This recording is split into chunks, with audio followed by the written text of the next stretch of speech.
Hello guys, naisipan ko magluto ng karne ng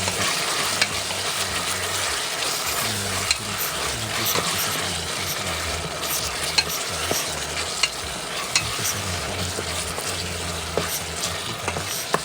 Pagkatapos yan po yung karne ng baka, hinahiwa-hiwa na po guys. Hindi ko lang pinakita kung paano hiniwa yung karne ng baka kasi ang masarap siya. Tapos yan, pinakita ko sa inyo yung karne ng baka. Pagkatapos nilagay ko na po yung karne ng baka.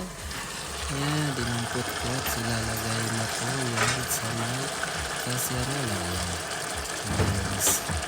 Nilagay na natin lahat yan guys para madali lang po lutuin ito guys. Yung karne ng baka din sa kamatis. Parang papaitan yan. Nilagyan ko lang siya ng paminta. Yan, maraming paminta para mas masarap guys. Isa na yan, binagyan ko na rin po siya ng tubig.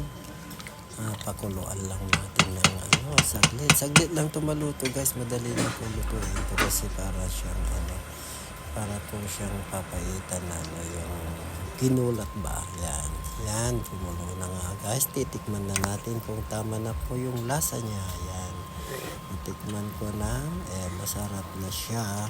Pero konti pa, lalagyan ko pa siya ng konting asin yan mamaya. Yan, inalagay ko na rin po yung sili para mabango yung ating sabaw na, ayan, naglagay ako ng konting asin para sa medyo matabang yan. Luto na guys.